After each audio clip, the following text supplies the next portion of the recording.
Christian just dropped his hand, so we must be here. We're right here. Hey, we're coming to you from Farmington Station in Utah, the United States of America, for those that are watching outside the U.S. My name is Beau from BEAU'D Not Broken, and I've got the Carlsons with me today, and just very appreciative. We're really close to one another, so we're trying to get into this frame.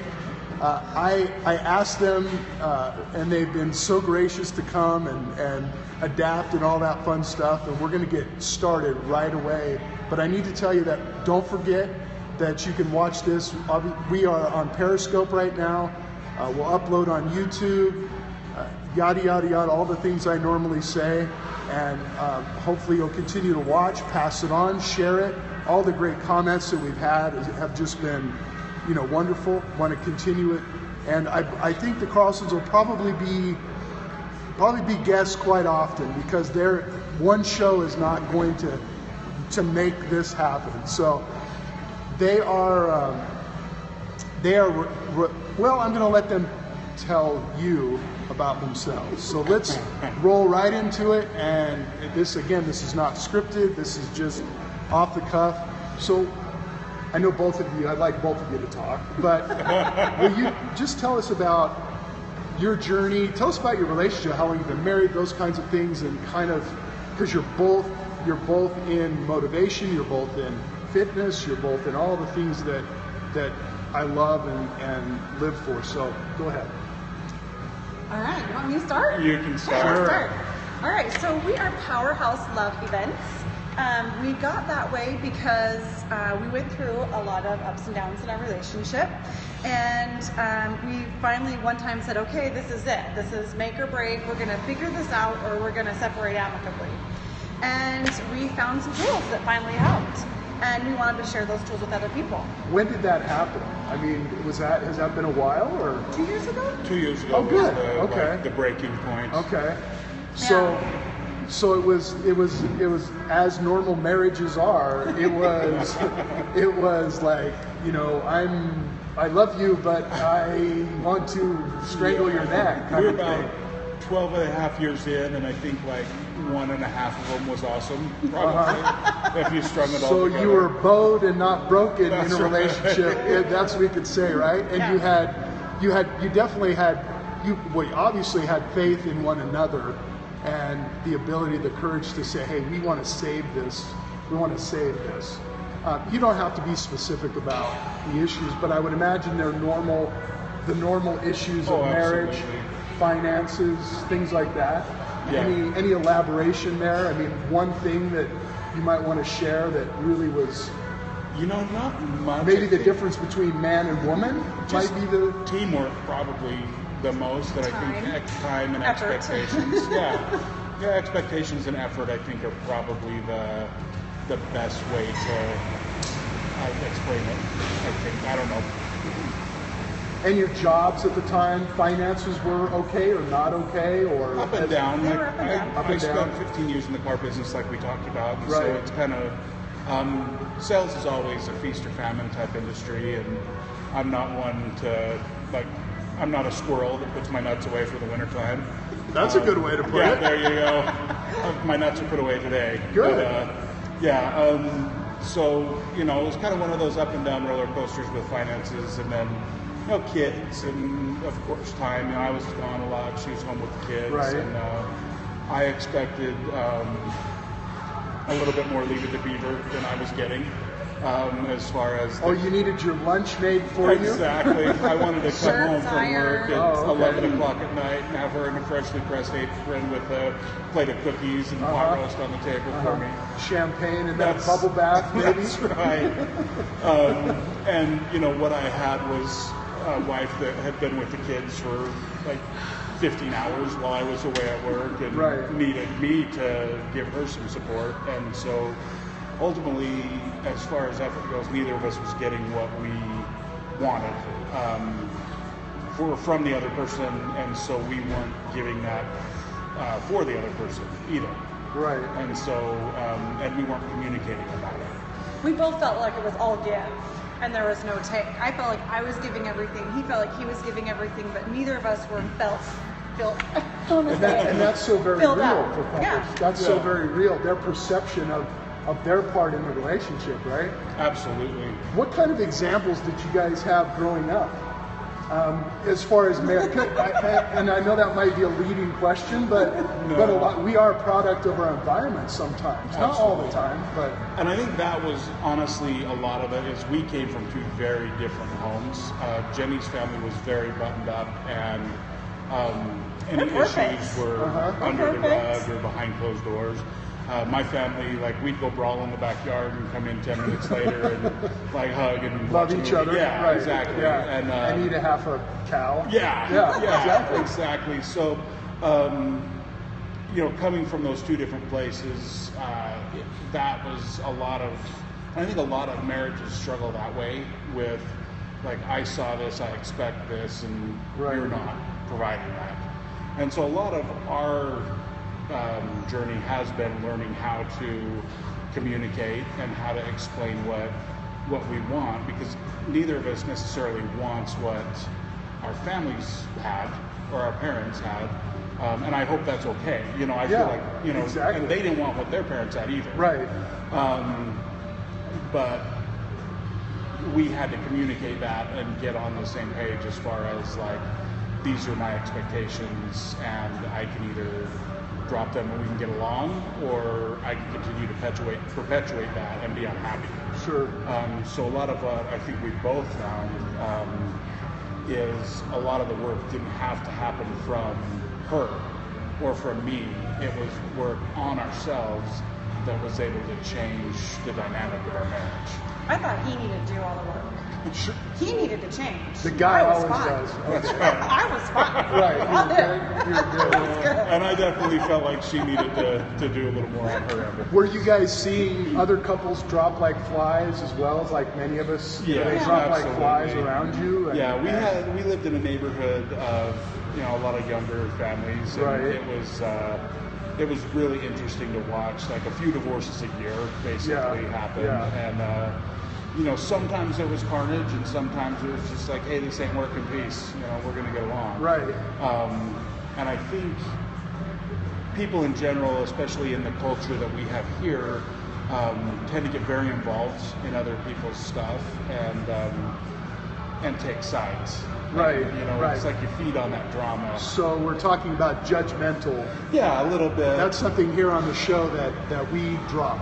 We don't even, that's not what we are, and that's what I expect. I hope our listeners, our watchers, that judgmental part, because remember, we're all going through something, and what you see is not what you're getting. Exactly. And that's a great example, because I think we tend to judge marriages a lot more than people realize. Right. It really is sad. We go, oh, they look perfect. Everything's just perfect, I was just going to say, you've got the flip side of that coin. And they're not. Exactly. Where you look and she meets him at the door with an apron and a plate of cookies, and Right. they head inside the house, and once the door shuts, it's a totally different scenario. Right. The outside looking in is always tough, and then I think we all project that onto our own situations, which never helps. You guys have this. They have this great energy. I don't. It's too bad you can't be here, but they have this great energy, and I feel weird. I don't feel weird being really close to them. So that's a good thing. This old cop, I feel good about it. Take us through the initial stages of things went to hell in a handbasket for you guys, and how'd you start to build that back up? What really rocked you and said, we can do this, or we can, we love each other so much that there's really nothing that can rock us. Well, we have a CD, From Ruin to Rockin', and this was the 5 ways. From Ruin to Rockin', okay. This is the 5 ways that we ruined our marriage. And then the 5 ways we changed to rock it. Awesome, let's talk. So we turned them around. So they're all in here. So what we found, and we've already talked a little bit about it, expectations. Right. Communication. Right. The whole 50-50 thing, like, I was expecting him to, like, give his part, and I was only giving half. And so being who you want your partner to be. Showing up in that space of, I'm going to show up at 100%, and if he shows up at 100%, then we can like totally rock this. Right. But if I only show up and give half, and he only shows up and give half, well, we're still only half.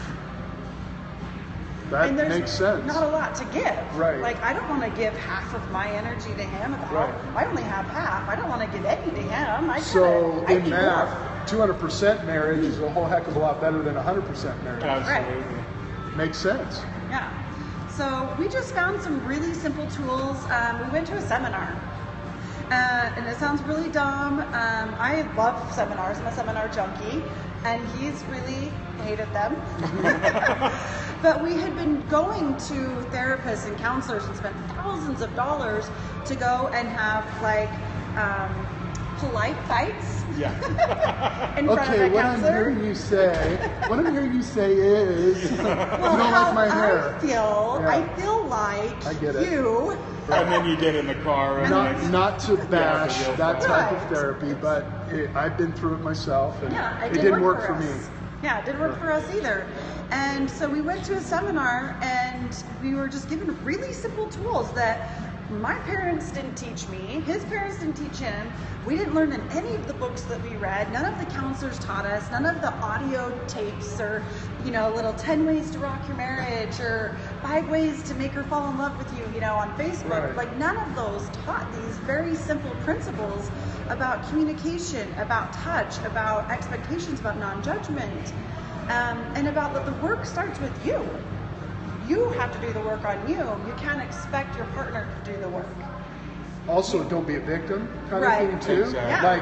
Like he's, he did this to me, that kind of a thing. Yeah. We were talking about that on the way up in the car. We were talking about a scenario, scenarios of how people, in relationships, whether it's at work or home or whatever, if they can't get out of that victim mode, they can't move on. No, Right? because you're helpless. And it allows you to just have like a comfortable place and a comfortable way to like justify your own BS. Right. Like, she did this, so I gotta do this. Right. She didn't do the dishes, so I'm gonna just leave my clothes all over the floor. She can figure it out. That's interesting. Justifications are interesting, Yeah. aren't they? He's not helping with the kids, so why should I do the dishes? Right. Let him do his Exactly. part. Yeah. So you went to the seminar. You guys really came together. Did you sit down and say, we can do this? We can, Yeah, absolutely. What were some of the major changes? What were some of the major changes that you did make? They probably made love a lot. That's all. No, I'm just kidding. That was one That was thing one we of them. found. Oh, hey. Yeah, you make I am a love sex all therapist. day long, though. Right. Like, All day long. Okay. making love. All right then. There's levels to love Right, making. right. Not Especially the- for women. Yeah. Like, it's more than just the in the bedroom dirty deed. It's like the, hey darling, don't you look good? And, Right. the touching, the hand holding. The doing the dishes Right. Really with good. a smile on your And face. for him, it was hers hearing it. What was it for you? I mean, just generally speaking. I think I had the expectation where she had the problem and she was the problem. Right. And so, like, I'm fine. I'm doing everything I can do now. She has to do her part. And that was my thing. And part of it, honestly, was just hearing that she was willing and wanted to do that part was a Right. big thing. Because I think when you start talking that 50-50, 100-100, like, it's easy to put in 50%. That's, I can do a 50% jog on the treadmill for as long as I want to. Right. But if I go 100%, it's like a 15-second ordeal, and I'm exhausted. So being willing to just trust yourself and your partner to put that 100% in, and knowing that you're not going to get hurt. When we So were are we at our talking heart spot- vulnerability? A little bit, For big yeah. men, strong men. Big You're talking letting a little bit down, trying to be safe. Well, and being okay. Okay. I think as we we separated for a minute, and I said over and over again to my friends and my coworkers as I bleed on them about the situation all the time was, at least if it falls apart, I'll know I did everything I could. And at least, my kids will know I tried. At least I'll know I tried. And life isn't about trying. like one example I saw was a lady said, you know, try to pick that CD up. And so, you know, you go and you, okay, I got it. No, don't do it. Try. Just try to pick it up. It's like the Yoda thing, do or do not. There is no try. Right. You have to be willing to just dive in and put that effort in and not expect it in return. And I think that, for me, was the biggest thing, to know that, like, it was safe for me. It wasn't like a scapegoat, like, oh no, I tried my hardest. Right. It was just like, hey, I want this, I'm going to go for it. Right. Just like anything you want in your life. If you're putting in the half-assed effort, you're going to get a half-assed result. That's great. That's good stuff. One thing comes to mind. What about yourselves? How did you work on yourselves to be good for? I mean, did you pull yourselves out and say, this is what moves me, and I'm going to do this certain time? You know, whether it's, you know, looking at a wall, sitting and looking at a wall, or dancing around naked, whatever it is. Did you guys work on you individually as well? Because I think that's important for people to hear. Right. Oh, yeah. Because I know a lot of times if you're not good for yourself, if you're not healthy, then you're not healthy for the other two. Yeah. Well, in any relationship, if you're not showing up as you're cheating that other person. Right. And so I think allowing each other the space to work on ourselves and be ourselves was a huge part of it. Because, you know, what she likes to do in her spare time and what I'd like to do in my spare time don't always overlap. Right. But I have to allow her the space to have, you know, that girl time, or to go to yoga 17 times a week sometimes, or whatever. And she lets me do the things I want to do. You know, if I want to go somewhere, I say, hey, I'm going to go here, and she says, okay. You know, and there's not conditions. It's not a trade. It's like, I'm going to go out with the girls tonight, and so you can go. So there's your no friends. guilties. There's no, you know. No, it's just being people. And even in like your relationships with your coworkers, if you're not allowing them to be genuine themselves, you're not getting the most out of the relationship, and neither are they. Right. And that's when like magic in life happens, is when you find people that you really can connect with because you're allowing them to be who they are. Right. Because as long as they're trying to stifle themselves to fit into what they feel like you expect, you can't have anything good happen. You might get partway there, but it's that last little bit of magic is in all of us. We want people to buy or get this CD. We want them to come to your events and things like that. But are there some generalities that? How was it at first? Was it a struggle? How long did it take you to kind of transform your? I know you're probably still transforming. Yeah. Once the decision was made. How long did you become unseparated and kind of uninhibited with all that baggage, and just go to a blank slate? How did that happen? I think once you make the decision, it can be like that. Yeah, it's a choice. It's all up here. And so as soon as you flip that switch in your brain, I'm in, you know, then you're in. And there's no other options. It's like, okay, now that I'm in, what are my options in here? You know, and how can I navigate in this world and make this world better? And it's a choice you have to make. How did you guys schedule a time every day that you sit down and go over things, or a week, or no? Just started in with changing behaviors and just things as they like that. come up. And I think realistically, you have to let go of those. You know, we call them check-ins, and I have a way higher tendency to do it than she does, and it makes her crazy because if I'm constantly going, is everything okay? You know, it gives her, and I do it way too often still, but it gives her the opportunity to go, well, I don't know, is everything okay?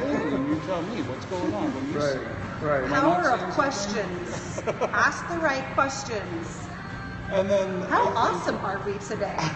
There you go. Right? There we go. And there's a question that, okay, let's on a scale of 1 to 10, we're a 7. We've got room to improve, but we're not doing too bad. That makes sense. But it doesn't make me go, wait, are we okay? What is there something that could not be okay? You know, I mean, that's a really open question. Right. Yeah. And giving to give, not to give to get, I think is a big thing as well. Because you know, just with the universe and the law of reciprocity, that's a big word, and I'm not sure I said it right. Oh, you said it right. If you're giving, it's going to come back.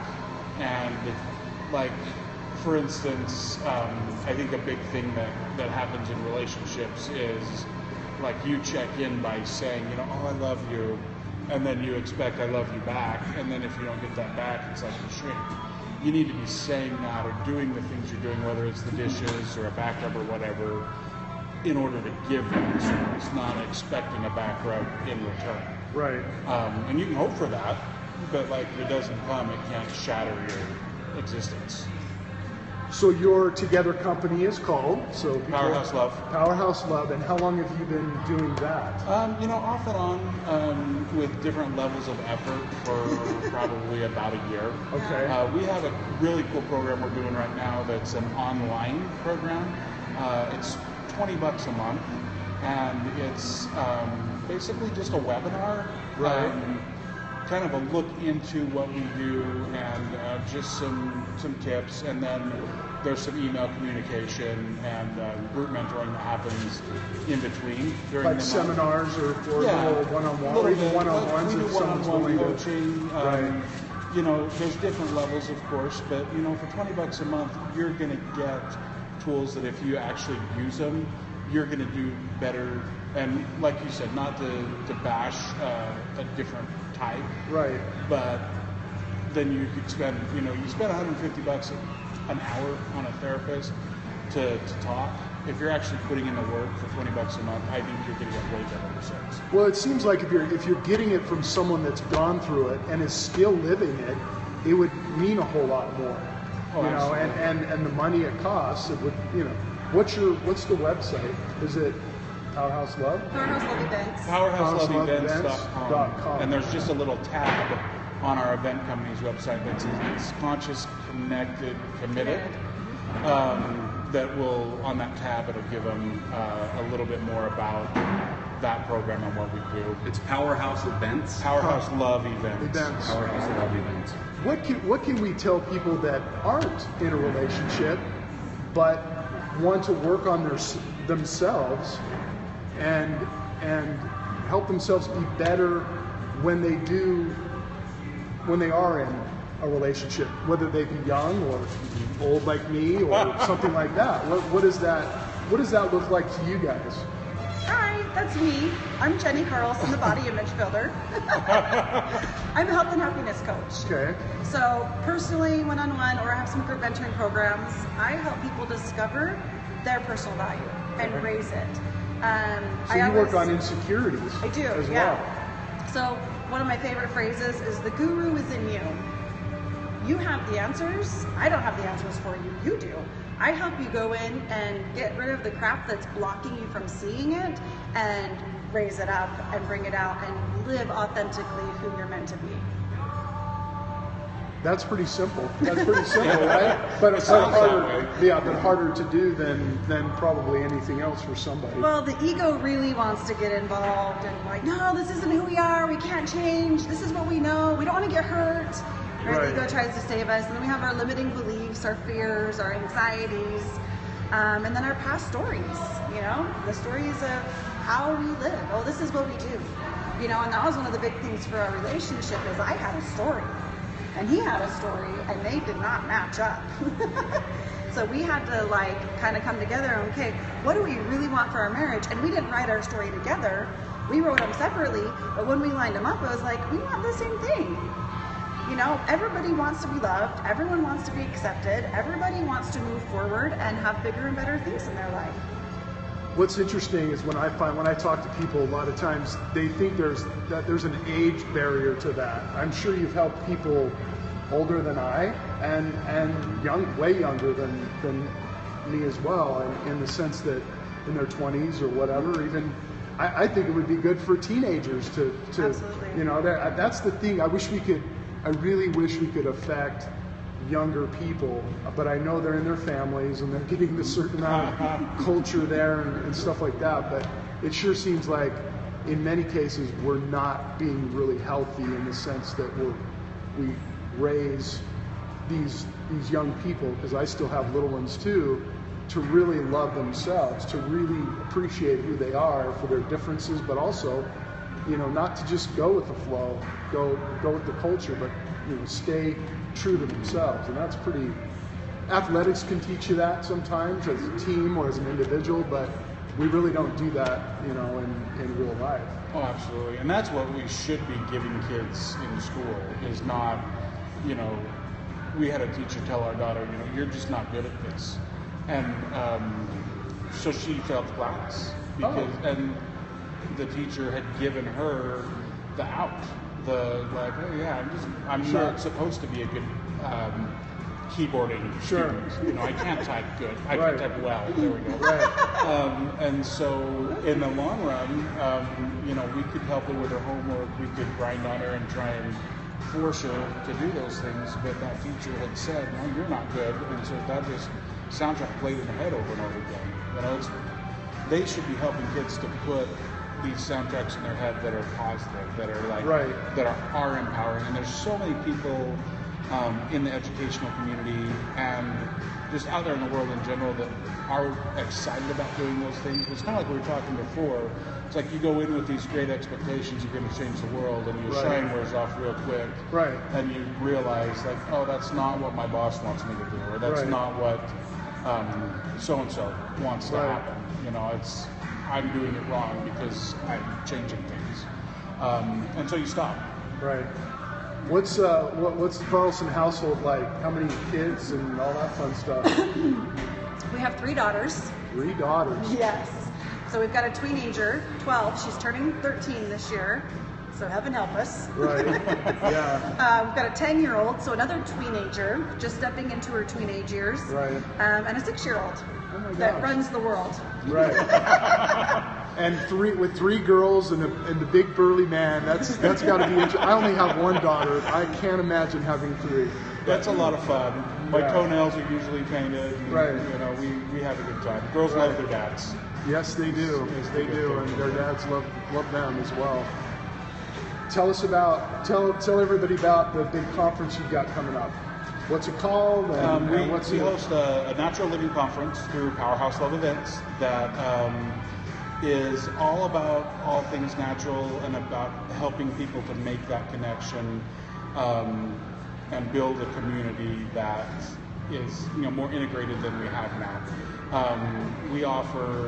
We have energy workers that come out. There's personal development coaches. We have money experts, nutrition. Doula. Focusing on live, yes, but local, natural businesses. And really, we're pretty picky about who we involve as vendors at the event.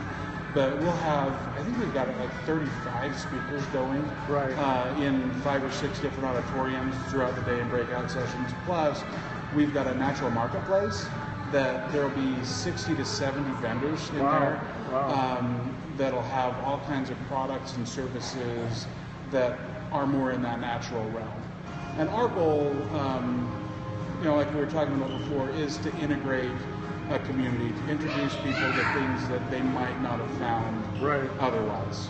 Because so many of us are stuck and both sides of the world. The society that exists here in Utah, the club, and we're members of that club, but I think we're a little more open-minded than most folks. But you've got that, and then you've got the other end, and we want both of them to be able to come and be part and to learn new things from each other. Sure. Because there's a lot of people that, you say the word energy work and they're like, you're a double worshiper. That's voodoo. Where's your horns? Well, and let me be frank here. I mean, that if it's religious folks, it's people that, might be a predominant church. LDS Church is predominant here. Jesus was all about energy. Absolutely. So you can kill me if you want. You can cut my knees off, but that's where the integration should come in. It doesn't mean that you're teaching a whole new religion and new books. It's using the world and what's going on in it and understanding it a little bit more. Yeah, I can totally see that, but I know there's a lot of people that have that. Oh my gosh, it's voodoo or it's you know. Well, and there's an awesome quote that escapes my mind right now. There's something about condemning something before you understand it. Sure. And sure. that's true ignorance, I feel like. And it doesn't mean you have to. We mock what we don't understand, kind of thing. Yeah, you don't, and both sides of the fence get that too. But you don't have to participate in it, but to at least see it and go, oh, this isn't scary. Sure. You know, they're people just like me. And you know, that's definitely not the main focus of the event, is that integration, but we just want to build a community where people are comfortable to be who they are, to live naturally. And we're actually building a guide that's, or a directory focused on promoting live natural business as well here in Salt Lake. It'll be in print as well as digital. That's great. Yeah. And is this your first time doing this, or This is our second one. Second one, and okay. it's a quarterly event that we're doing. Oh, okay. And last time we were in Davis County, we're going Salt Lake downtown this time up at The U. And let's give it a plug. It's March 19th. At the A. Ray Olpen Student Union Building at the U. Right, and the cost to get in? $20 at the door. Right now, tickets are $10 on the website. Okay. And this is all day, so you can come and go. Yeah, it's from 8 a.m. or something from like 9 that. in the morning, 9 in the morning until we're done. 6 or 7. 6 or 7 at night. Okay, so there's a lot of value there. There's a lot of value. Yeah, and a lot of cool thing education. is, A ton of education. yeah, it's not just a place to come and buy rocks and weird food. It's a place to come and open your mind and learn. Okay. And a lot of the people that we have speaking are people that charge hundreds of dollars an hour in their businesses. Right. And what we've asked them to do is to provide 90% solid content and education, and then take a few minutes, and they can, at that point, they can say, this is what I do, this is how much it costs. Right. But we want people to walk out of there, That's great. whether they sign up for something or not, going, man, that was awesome. I learned so much from that guy. Right. To be able to at least get a taste. So they don't have to buy a $400 program or Absolutely a $400 seminar or whatever. That's pretty cool. They've asked me to be there, and my speaking fees are usually about $20,000. So, I had to think about it. But I think I'm in the stairwell somewhere. Aren't you? The stairwell. Down the bowling alley. Thanks for having me. I hope we'll do you right. It'll be great. Excited. It's such a great place to share a message. We've got Gerald Rogers from Limitless is going to be there. A mentor named Eric Bailey. Chris Miles from Money Ripples is speaking, and who else? Bo. Will be there. Jennie Carlson, the body image builder, will be sharing some of our program out there. And who else? We should have a doula. We've got farmers. We've got energy workers, addiction recovery programs. Just anything really. Stopping corn. Yeah. So, some cool stuff. I think the only person we said no to this time to speak was someone who wanted to talk about politics, Medicaid supplements. Oh, okay. And because that all he could do was sell. Right. And that's definitely something valuable, but it's not for this context. So, we're picky, but we're not. No, it sounds. It If sounds they let wonderful. me in the door, they'll let about anybody. So I could come. That's right. Yeah. Let me just kick that. You're so you do all kinds of stuff. You're also a yogi, right? You also do all kinds I'm a of yoga yogini. stuff. Yogini. Talk a little bit about that. Because I always try and get my clients or whoever I talk to doing fitness stuff. I always try and get them to do other things because I think the complement of not one thing is it. Except yoga, if you're doing yoga in cooperation with other things, I think you're a pretty fit person. So tell us a little bit about what you do and what kind of yoga and all that kind of stuff. Cool. Well, I found yoga because I got postpartum depression. And I didn't want to go the traditional pop a pill route. My brain's not deficient in Prozac. So I knew that wasn't going to really fix the problem. So I did a little research and found that diet, exercise, and stress relief were the 3 top ways to help depression naturally. Well, yoga covers 2 of those because it's exercise and it's stress relief because of the breathing and the meditation. I've been a dancer my whole life, so I thought, oh, totally gonna rock yoga. I'm gonna be able to do all those poses. But what I didn't expect was that mind-body connection, spirit, mind-body spirit. My first yoga class, I was just bawling in tears at the last part, the nap time. It was just like tears were pooling in my ears, and I was looking around and I was like, this is horrible. But what I had recognized was my body and my mind and my spirit were completely separated from each other. So yoga brought them together, and yoga actually means to yoke or to unite, and the body, mind, spirit is that union you want to get. So I found that in my yoga practice, I fell in love. My teacher told me to go get certified, and so I did, and I love it. Wow. My yoga philosophy is very loose, I guess you could say. I think yoga is for every body. I don't think there's a right or a wrong way to do yoga. In fact, I always teach in my classes, there's only 2 ways to do yoga wrong or bad. So a lot of people, oh, I'm really bad at yoga. Like, that's not possible. There's only 2 ways to be bad at yoga. Oh, it's possible. No. Don't listen to him. I'm the big ex-jock in the back using the bar to anyway. No, there's 2 ways to be bad at yoga. The first way is to not do it. And that's just bad, right? Right. But I mean, of course, then I'm judging, and that's bad too. Anyway, because we don't judge yoga. Right. The second way is to do it and push yourself beyond your limits and cause pain, discomfort, or injury. So there's only 2 ways to do yoga bad. If you show up and if you breathe and you try, and I know we talked about trying before, but if your intention is to, okay, I'm going to be here, I'm going to do my best, you're doing yoga perfectly. Perfect. I get that. Yeah, I totally see that because I see people's minds just change, and if they don't go to yoga, I've got to go. They'll leave the kids and the husband or whatever, and they'll just go.